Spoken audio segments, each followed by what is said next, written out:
Good day po sa lahat, si Fiscal EJ po ito. Congressman Zaldico, the man accused of pocketing billions of pesos from anomalous flood control projects, ay nasa labas ng bansa at hanggang ngayon hindi pa rin bumabalik. Wala pang kasong naisampa laban sa kanya, kaya wala pang warrant of arrest na mailalabas ang hukuman. Kaya ito ang tanong ng marami. May magagawa ba ang gobyerno para mapabalik siya sa Pilipinas at panagutin sa mga akusasyon ng korupsyon? Sa ilalim po ng Philippine Passport Act, may kapangyarihan ang Department of Foreign Affairs na kanselahin ang passport ng isang Pilipino. Pero hindi ito basta-basta.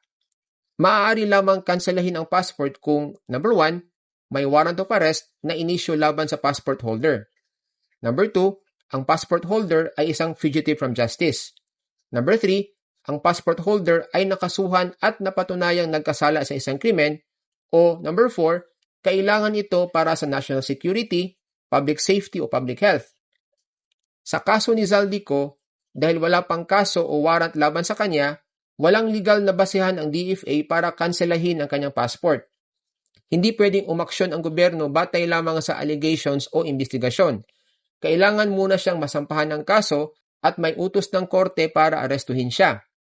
Kung ipipilit ang pagkansela ng passport nang wala sa itinakdang grounds, maaari itong ituring na paglabag sa kanyang due process at sa kanyang karapatan sa malayang paglalakbay. Now, kung sakaling makansela nga ang passport ni Zaldico, hindi agad ibig sabihin nito na mapipilitan siyang umuwi.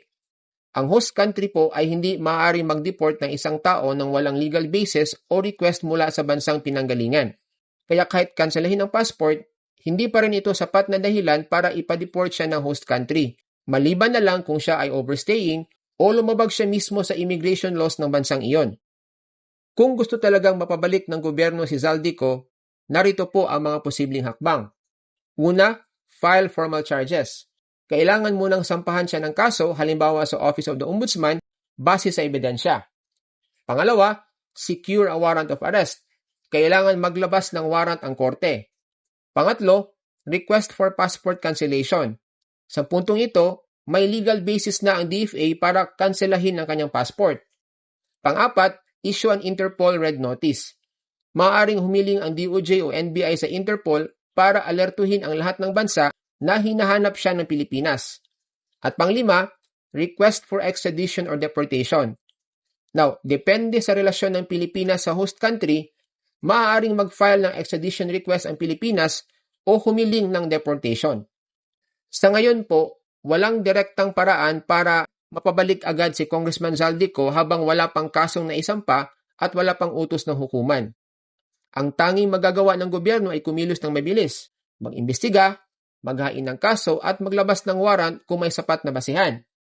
Kung seryoso ang gobyerno sa laban kontra korupsyon, kailangan po ng political will para kasuhan at palagutin ang mga sangkot kahit sila pa ang nasa kapangyarihan. So yan lang po ang nais kong ibahagi today. And see you in my next video. Maraming salamat po.